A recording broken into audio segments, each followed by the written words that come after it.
우리가 조금 전에 굉장한 은혜를 받으며 고백했던 찬양은 노래가 아닌 선언입니다. 오늘 말씀은 성경을 읽으면서 소제목도 보셨죠? 성경의 소제목에도 나와 있듯이 마리아의 찬가라고 불립니다. 라틴어의 첫 번째 단어를 따서요, 마니피캇이라고도 부릅니다. 이 마니피캇은요, 교회사에서도 굉장히 중요한 역할을 합니다. 그리고 굉장히 중요한 본문입니다. 음악의 아버지라 불리는 요한 세바스찬 바흐는요, 1723년 독일 라이프치히 성 니콜라스 교회에서 이 마리아의 찬가를 말씀 그대로 가사를 따와서 찬미가를 초연하기도 했습니다. 보통 이 마리아의 찬가, 그리고 누가복음의 1장의 말씀은 우리가 성탄절쯤, 그리고 예수님이 오시는 그때쯤 따뜻한 분위기 속에서, 그리고 경건하고 감동적인 찬양의 장면으로 그때 많이 말씀을 나눕니다. 그리고 그때 많이 들었던 말씀으로 기억하실 겁니다. 그러나 본문을요, 조금만 깊게 들여다보면 이 말씀은 단순히 찬가, 개인의 감정을 노래하는 것이 아닌 하나님 나라에 대한 대담한 신앙의 선언임을 우리는 발견할 수 있습니다. 마리아의 노래는 아직 아무것도 완성되지 않은 시점에서 불렸습니다.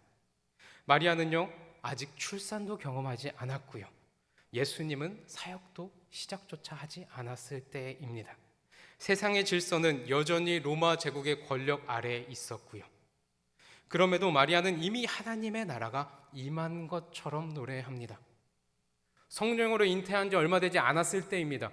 그리고 예수님이 태어나지도 않았고요, 여전히 로마의 압제 속에 있는 그때에 하나님의 나라가 이미 내 앞에 와 있듯 노래했다라는 겁니다.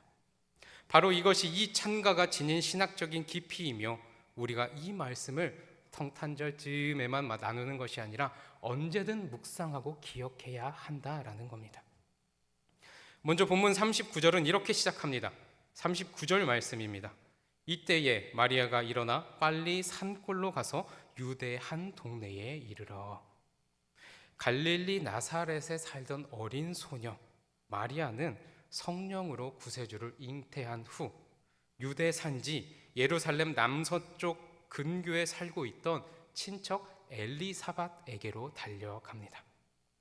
엘리사벳 역시 기적적으로 생명을 잉태한 여인이었습니다. 마리아가 있던 나사렛에서요, 엘리사벳이 있는 유대 산골까지 오는 데에는 무려 약 140km나 됩니다. 지도 한번 보여주시겠어요?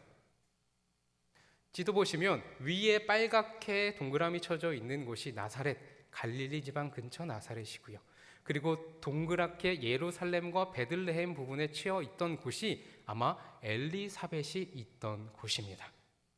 여러 날을 걸어야 했을 거고요, 길도 평탄하지 않았을 겁니다. 제가 임신한 여인과 아직 살아보지 않아서 잘 모르지만 임신을 한 그 여인, 처음 이제 임신해서 입덧도 할 거고요, 그리고 여러 호르몬의 작용으로 굉장히 힘들어했을 그 여자의 몸을 이끌고, 여러분 이때 차가 있었겠습니까? 기차가 있었겠습니까? 당연히 걸어왔겠죠. 물론 신학자들은 큰 대상과 함께, 큰 상인들과 함께 갔을 거다라고 하지만 그 길은 쉬웠겠습니까? 걸어서 수레에, 때로는 나귀에 이렇게 타고 140km를 왔겠지요. 그 길은 좋았겠습니까? 사진 한번 보여주시겠어요? 저런 길입니다.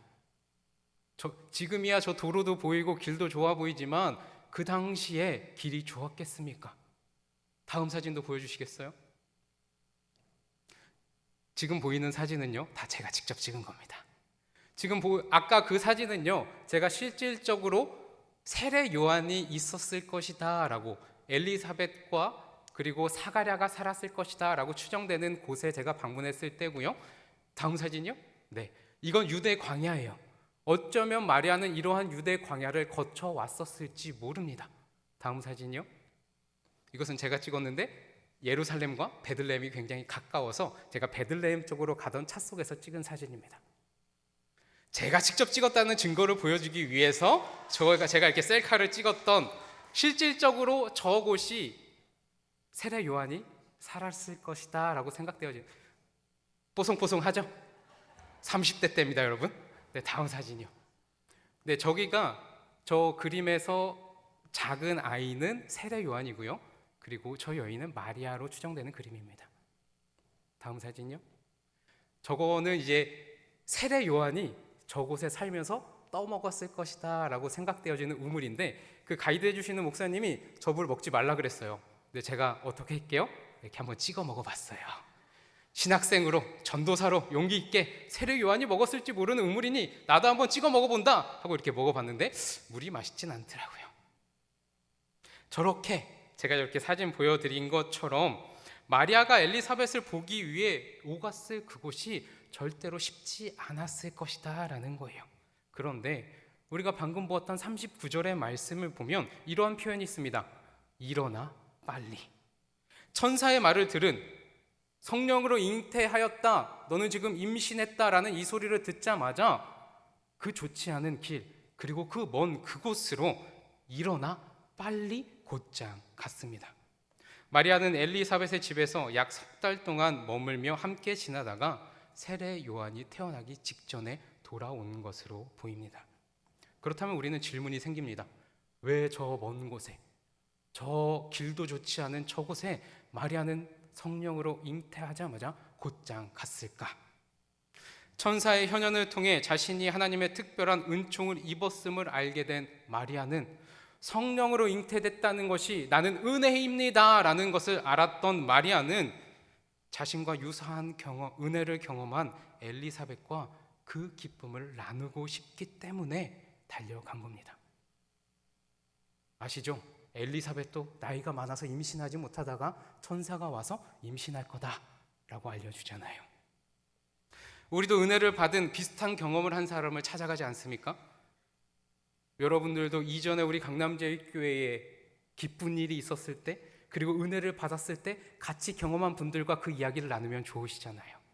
같이 바자회를 했던, 같이 야유회를 갔던, 같이 수련회를 하며 은혜를 나눴던 그분들과 그때의 이야기를 나누면서 즐거우시잖아요. 그러니 동일한 은혜를 지금 누리고 나누고 있는 그 엘리사벳과 같은 경험을 하고 있는 엘리사벳에게 마리아가 곧장 달려가는 겁니다.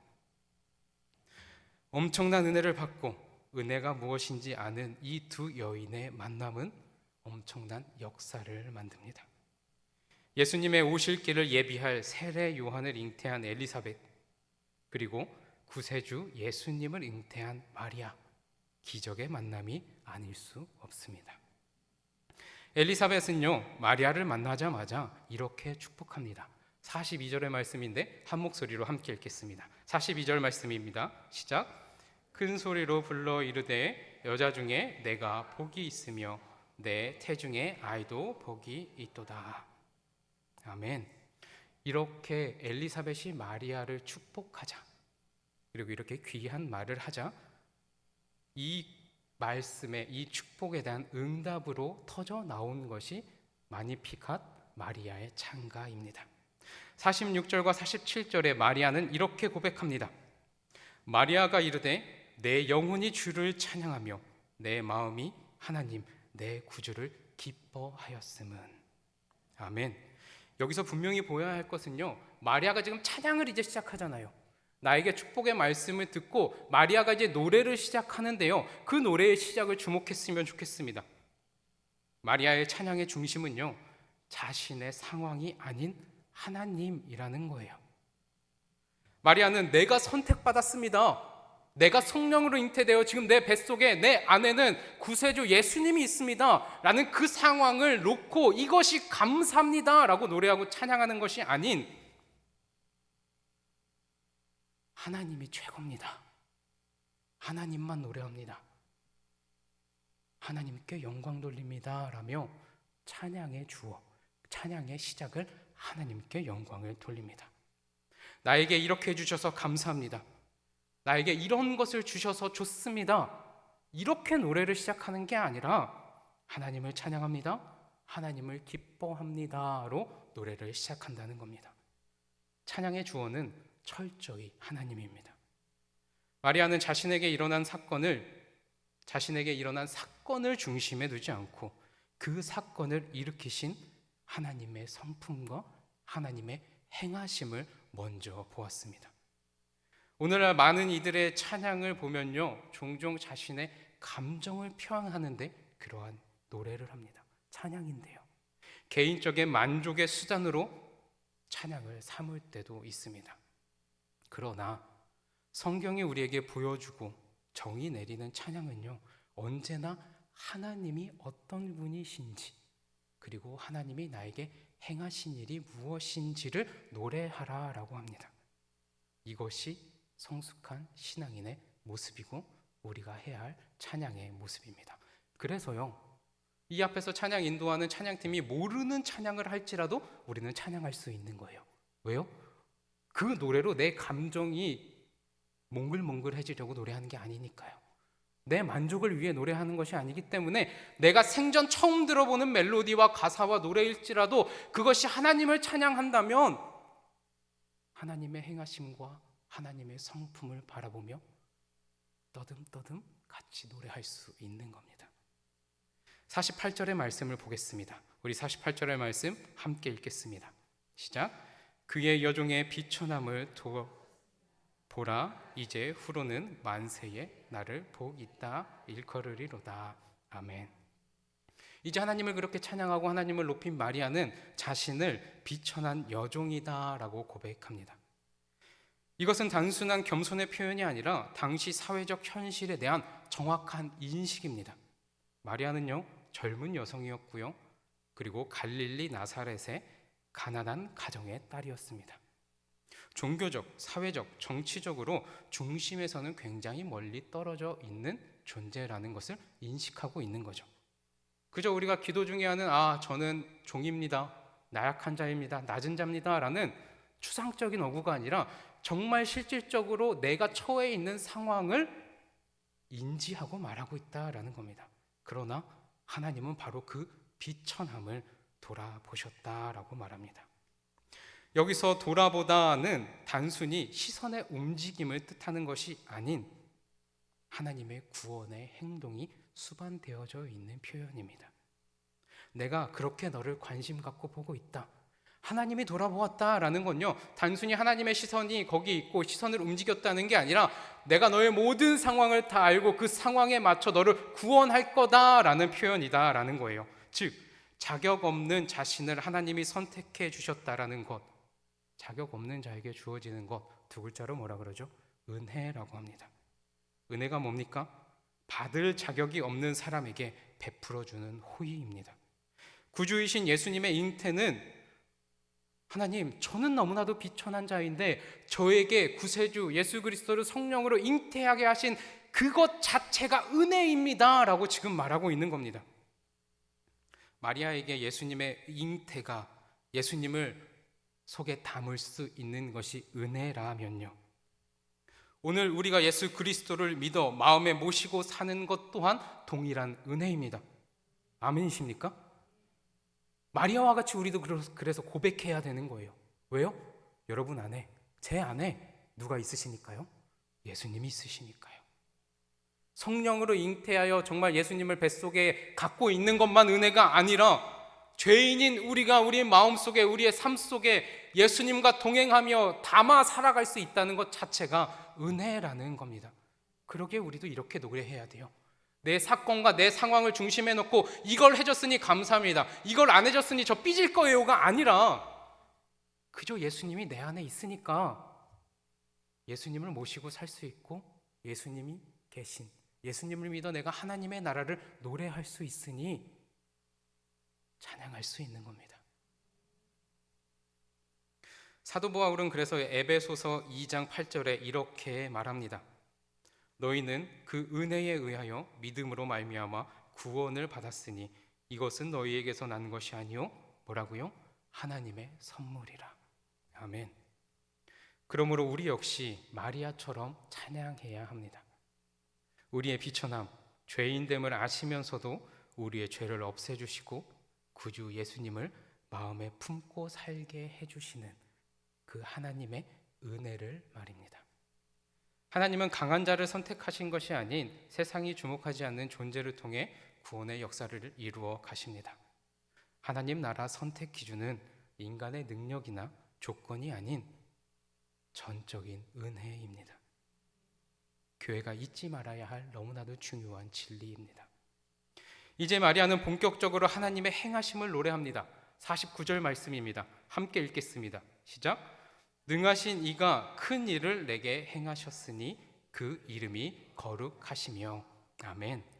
마리아는요, 지금 자신에게 일어난 일을 큰 일이다라고 말합니다. 큰 일을 강조하는 것 같지만 이 안에는 하나님이 나에게 행하심을 지금 보여주기 위한 표현입니다. 그리고 또한 능하신 이가 나에게 행했다라고 말하는 능하신 이라는 표현은요, 원어로 보면 주로 구약에서 출애굽의 하나님을 나타낼 때 쓰이는 표현입니다. 즉, 지금 내가 성령으로 잉태하여 내 안에 구세주 예수님이 있는 이 큰 일을 어떤 거와 빗대는 거냐 하면, 그리고 내가 그렇게 구원받았음을 무엇에 빗대 말하고 있는 거냐 하면, 이스라엘 백성들이 출애굽을 할 때 하나님께 받은 그 은혜와 구원의 큰 일과 같은 것으로 지금 말하고 있는 거예요. 구체적으로 51절에서 53절에 나오는 내용인데요, 교만한 사람을 흩으셨다, 권세 있는 사람을 내리며 비천한 자를 높이셨다, 줄이는 자를 좋은 것으로 배부르게 하고 부자는 빈손으로 보내셨다. 이 내용은 딱 출애굽의 내용이거든요. 왜냐하면 실제 출애굽의 역사 가운데 하나님의 행하신 일을 기억하고 노래한 거기 때문입니다. 하나님은요, 교만한 그 당시에 세계 최강이라고 했던 애굽 군대를 낮추셨습니다. 그리고 교만하고 나를 신이라고 자칭하던 바로 왕을 또 낮추셨습니다. 그리고 하나님의 백성인 노예로 살고 있던 이스라엘 백성들을 만천하에 높이셨죠. 종으로 베풀고 가진 것 없던 이스라엘 백성들은요, 애굽에서 나올 때 애굽 사람들로부터 각종 은과 금, 옷과 물품을 받아 부자가 돼서 나와요. 반면 애굽 사람들은 빈손이 됩니다. 출애굽기 12장 35절과 36절이 그것을 증거하는데요, 제가 읽어드리겠습니다. 출애굽기 12장 35절과 36절입니다. 이스라엘 자손이 모세의 말대로 하여 애굽 사람에게 은금, 패물과 의복을 구하매 여호와께서 애굽 사람들에게 이스라엘 백성에게 은혜를 입히게 하사 그들이 구하는 대로 주게 하심으로 그들이 애굽 사람의 물품을 취하였더라. 아멘. 이 말씀과 같이 실질적으로 많은 것들을 갖고 나와요. 과거 말씀 속 전능하신 하나님, 그 하나님의 행하심이 지금 오늘 나에게 이루어졌다, 이루어지고 있다라고 지금 마리아는 노래하고 있는 거라는 겁니다. 또한 이 큰 일은요, 단순히 마리아 개인에게 위로를 주는 일이 아닙니다. 하나님 나라가 임할 때 세상의 질서와 가치 체계가 근본적으로 달라질 것이다 라는 선언을 주고 있는 겁니다. 구원사적 표현인 겁니다. 교만과 권세, 부가 곧 복의 증거로 여겨지는 구조가 해체되고 없어질 것이며, 비천한 자와 줄인 자가 하나님의 관심과 은혜의 중심으로 옮겨질 것이다 라는 거예요.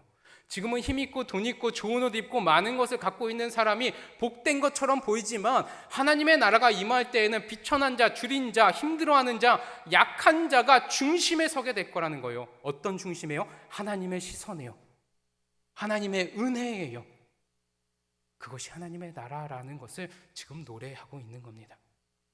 구약의 느부갓네살 왕은 자신의 권세와 영광을 스스로의 힘으로 여긴 순간 몰락했습니다. 다니엘은 느부갓네살 왕 위를 패해질 때 그의 영광을 뺏긴 이유를 이렇게 소개했지요. 마음이 높아지고 교만을 행했기 때문이다. 신약에서도 마찬가지입니다. 헤롯 아그리빠가 하나님의 영광을 가로채고 달변가였었나 봐요. 그가 하는 말을 주변에 있는 사람들이 신의 목소리입니다 라고 얘기할 때, 즉 하나님의 자리를 헤롯이 뺏었을 때 그는 어떻게 됐습니까? 하룻밤 사이에 죽었죠. 하나님이 데려가셨습니다. 심판받았습니다. 여러분, 교만은 언제나 패망의 선봉이었습니다. 구세주 예수님께서 이 땅에 오신 사명은요, 교만한 자를 심판한다라는 것이 포함되어져 있다라는 거예요. 하나님은 동시에 겸손한 자를 높이시는 분입니다. 하나님께서 높이시는 비천한 자란 자신이 낮은 존재임을 알고 하나님 앞에 자신을 내맡기는 사람들입니다. 마리아가 은혜 받은 이유는 스스로 비천한 여종으로 자신을 인식하고 하나님 뜻에 순종했기 때문입니다. 마리아는 하나님이 찾으시는 겸손한 사람이었습니다. 예수님은 줄인 자를 배부르게 하기도 오셨습니다. 이는 단지 물질적 결핍의 문제를 넘어 의에 줄이고 목마른 사람, 곧 하나님을 갈망하는 인생을 채우시겠다라는 겁니다. 예수님은 자신을 생명의 떡이라 선언하시며 예수님에게로 오는 사람은 결코 줄이지 않게 하겠다라고 우리에게 알려주셨습니다. 세상이 결코 채워주지 못하는 공허함을 오직 예수님만이 채우십니다. 하나님 나라에 들어온 자만이 줄이지 않고 배부를 수 있습니다. 여러분에게 묻고 싶습니다. 여전히 줄이고 목마르십니까? 아직도 마음 한켠에 공허함이라는 것이 자리 잡고 계십니까? 그렇다면요, 내가 진짜 예수님에게로 왔는지 돌아보시길 바랍니다. 하나님이 찾으시는 성공한 예배자로 내가 지금 예배드리고 있는지, 하나님과의 관계는 온전한지를 점검해 보시라는 겁니다. 여러분, 모든 문제와 모든 공허함은요, 하나님의 부재로부터 옴을 기억하시길 바랍니다. 또한 마리아의 찬가는요, 로마 제국의 질서 한복판에서 울려 퍼진 하나님의 노래입니다. 그렇게 이 말씀을 받은 우리 역시 이 찬가를 나의 개인적인 신앙의 노래로 받는 것이 아니라, 그렇게 축소하는 것이 아니라 세상을 향한 승리의 노래로서 세속의 가치관과 질서를 전복하고 하나님의 질서를 세우는 노래로 우리는 다시 보아야 하고 불러야 합니다. 그때의 이 노래는 한 여인의 임신과 출산의 이야기가 아닌 나를 구원하신 개인의 엄청난 경험의 찬양에서만 그치는 것이 아닌 하나님의 나라로 불리게 될 것입니다. 마리아는요, 이제 노래를 마무리해 가는데요, 54절과 55절에 이렇게 노래합니다. 마지막 부분 함께 읽겠습니다. 54절과 55절입니다. 함께 읽습니다. 시작. 그 종 이스라엘을 도우사 긍휼히 여기시고 기억하시되 우리 조상에게 말씀하신 것과 같이 아브라함과 그 자손에게 영원히 하시리로다 하니라. 아멘. 마리아는요, 이제 자신의 경험을 아브라함에게 주신 언약의 말씀과 연결합니다. 이것이 성경의 바탕을 둔 신앙의 깊이입니다. 신앙은 현재의 사건을 과거의 약속과 연결하여 해석하는 능력을 필요로 합니다. 내가 지금 경험하고 있는 이 사건과 상황, 내 눈앞에 펼쳐져 있는 이것들이요, 과거의 하나님의 약속이 이루어지고 있다라는 것을 해석할 수 있어야 된다는 거예요. 하나님은요, 약속을 잊지 않으시는 분이기 때문입니다. 인간의 역사는 결국 끊어집니다. 인간의 역사는 어느 순간 단절되지만 하나님의 구원의 역사는 단절되지 않습니다. 마리아는 예수님의 잉태와 이후 출산을 수백 년 전 주신 언약이 지금 이 순간 이루어지고 있다라는 증거로 이해했다라는 겁니다.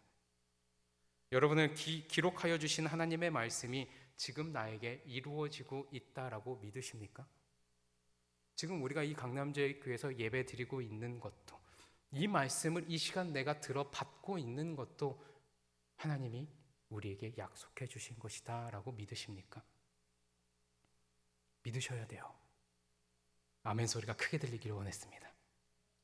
우리가 아멘으로 대답하는 귀한 믿음이지만, 여러분, 솔직하게 진실하게 우리의 삶을 돌아보았을 때 정말 창세기 1장 1절부터 요한계시록 22장 21절까지 단 한 절도 빠짐없이 다 내 삶에 이루어지기를 원하십니까? 아멘 하셨어요. 제가 신학교에 가기 위해서 성경을 읽으면서 정말 충격적이었던 건 하나님이 선지자들에게 말씀하시는, 요구하시는 모습들이었어요. 다 빨개 벗고 니들은 심판받을 거다라고 오늘날로 치면 강남역 사거리 한복판에서 빨개 벗고 뛰어다녀라 라고 말씀하셔도 순종하시겠습니까? 아니, 성경에 그걸 요구하세요. 너 잘 때 30일은 왼쪽으로만 들어놓아 자고 3년은 오른쪽으로만 들어놓아 자, 요구하시면 들으실 거예요? 아니, 성경 말씀이라니까요. 노아처럼 정말 오랜 시간 동안 사람들이 미쳤다라 그러고 손가락질하여도 방주를 지으시겠습니까? 우리는 그러한 말씀은 선택적으로 받습니다.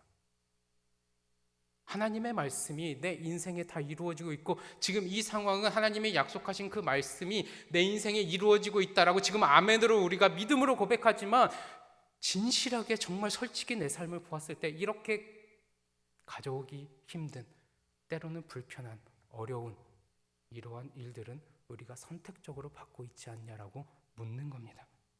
복되고 좋은 말씀은 하루속히 이루어지길 바라지만 불편하고 힘들고 어려운 말씀들은 선택적으로 우리가 회피합니다. 마리아에게 결혼 전 임신과 출산은요, 아직 결혼하지 않은 여자가 임신하고 출산하는 일은요, 목숨을 거는 일이었어요, 여러분. 결혼하지 않은 처녀가 임신했다는 그 사실 하나만으로 그 당시에는 간음했다라고 해서 끌어내어 돌을 던져 죽여도 이상하지 않은 일이었다고. 아니, 그렇게 했어야 되는 일이라고요. 그렇게 불편하고 이상한 일이지만 마리아는요, 지금 그것이 내 개인의 경험의 단순한 은혜가 아닌, 그리고 이건 좋은 일이 아닌 하나님의 말씀의 실현이며 하나님의 말씀이 지금 나에게 이루어지고 있다라는 약속의 성취로 믿었기에 기꺼이 아멘으로 받고 본인과 비슷한 경험을 한 엘리사벳에게 곧장 달려가 함께 그 기쁨을 나누고 함께 그 은혜를 나누며 오늘 하나님의 나라를 노래하는 마리아의 찬가를 부르고 있다라는 겁니다. 저는 이 말씀을 나눈 여러분이요, 삶의 현장에서 하나님의 말씀이 나에게 이렇게 이루어졌어 라고 경험하시고요, 곧장 이 교회에 와서 금요 집회든 수요 예배든 새벽 기도든 주일이든 오셔서 함께 나눴으면 좋겠습니다. 하나님이 나에게 이렇게 하셨어, 하나님이 나에게 이러한 은혜를 줬어, 너에게도 있지? 우리 같이 붙잡고 기도하자, 같이 노래하자. 그렇게 이곳에 가득 채워서 하나님께 노래하며 금요 집회 때 기도했으면 좋겠습니다. 그렇게 하나님의 말씀이 선택적으로가 아닌 힘들고 어려워도 불편해도 때로는 복되고 좋은 일도 이곳에 와서 이러한 은혜를 나눌 수 있는 우리 강남제일교회가 됐으면 좋겠습니다. 사랑하는 성도 여러분, 마리아의 찬가는요, 과거의 노래가 아닙니다. 이 노래는 지금도 교회가 불러야 할 하나님 나라의 노래입니다. 이 찬가는 감정을 고조시키는 노래가 아닌 믿음으로 미래를 앞당겨 부르는 선언입니다. 교회는 말씀을 읽고 이 노래를 부를 때 스스로 물어야 합니다. 우리는 여전히 강한 자의 편에 서 있지 않는가? 우리는 하나님 나라의 질서가 이 땅에 펼쳐지기를 두려워하며 말씀을 선택적으로 회피하고 거부하며 받아들이고 있지는 않는가? 높은 자리를 바라며 교만히 무의식 속에 있어서 비천한 자가 되고 싶지 않아서 많은 것을 갖고 있진 않지만 배부르는 것이 좋고 갖고 있는 소유를 빼앗기기 싫어서 거부하고 있지는 않는가 말입니다. 마리아는 아직 아무것도 보지 못했습니다. 정말 성령으로 잉태했는지 증거가 없습니다. 그저 천사가 와서 말해준 것뿐입니다. 그럼에도 하나님을 신뢰하며 노래했습니다.